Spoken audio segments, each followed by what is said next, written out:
धीरना तधीं ततन धीरना धीरना तधीं ततन धीरना तकझणु धीरना तधीं ततन धीरना धीमित जें तकिट तजें तकिट तां तरि तकझणु धीरना तधीं ततन धीरना धीमित जें तकिट तजें तकिट तां तरि तकझणु धीरना तधीं ततन धीरना धीमित जें तकिट तजें तकिट तां तरि तकझणु धीरना तधीं ततन धीरना.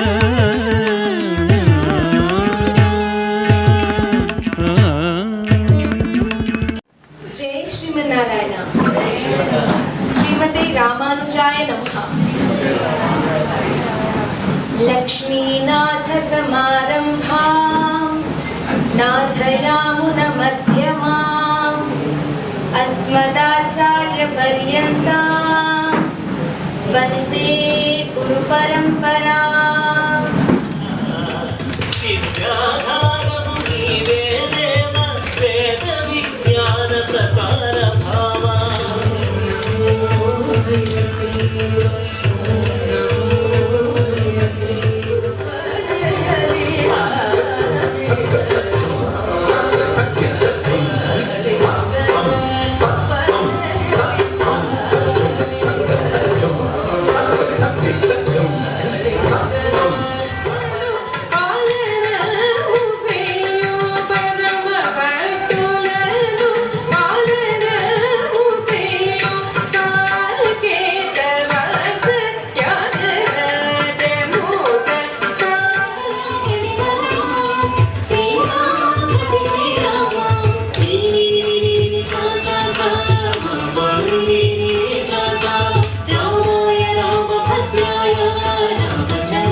ఎవరైనా రంగనాథుని సేవించుకోవాలనుకుంటారు, కానీ వారి కుటుంబం పెద్దది.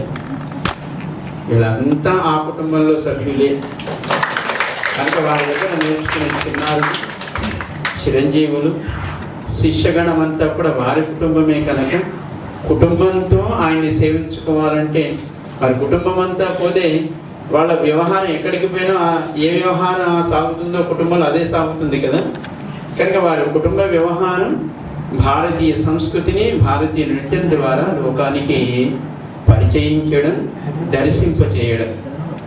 అందుకే కాబోలు శ్రీమతి మాధవి రామానుజదాసి గారు వారి భర్త గారు ఇక్కడ లేకపోయినా కూడా వారి ప్రతి నాట్య భంగిమకి వెనకాతల భావన రూపమైనటువంటి అక్షరాన్ని అందించేది ఆయన.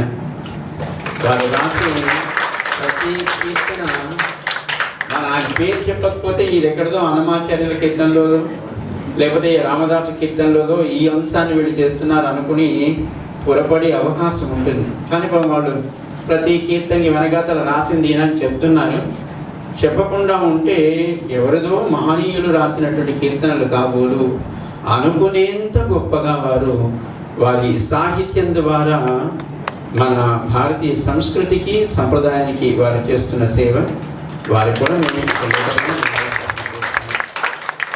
వీరి ఈ కృషి ఆచార్య అనుగ్రహంతో దిగంతాలకు వ్యాపించుగాక అని పెరియ పెరుమాళ్ శ్రీచండ సన్నిధిలో ప్రార్థన చేస్తూ వారితో పాటు ఇక్కడికి వచ్చి చక్కటి నృత్య ప్రదర్శన చేసినటువంటి చిన్నారులందరికీ కూడా మంగళాశాసనం చేస్తున్నారు. శ్రీరంగం అంటే శ్రీ అమ్మవారి రంగస్థలం. ఇది అమ్మవారు నాట్యం ఆడటాని కోసం కట్టుకున్నటువంటి శ్రీరంగం.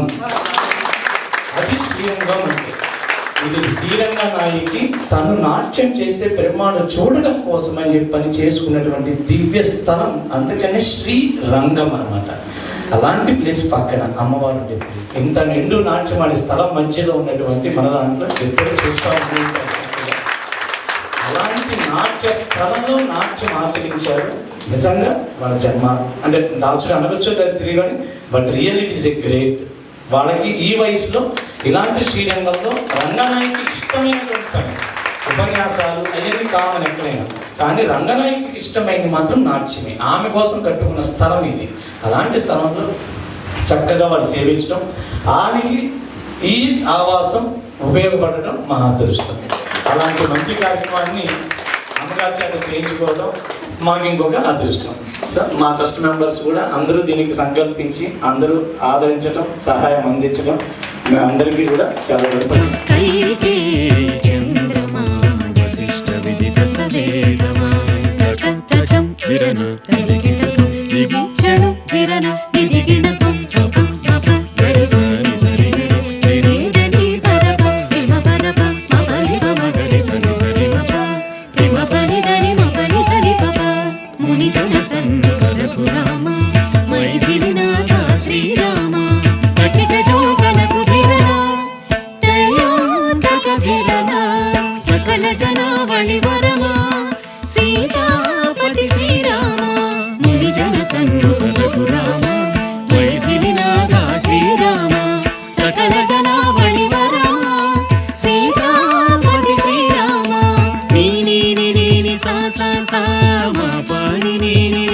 sa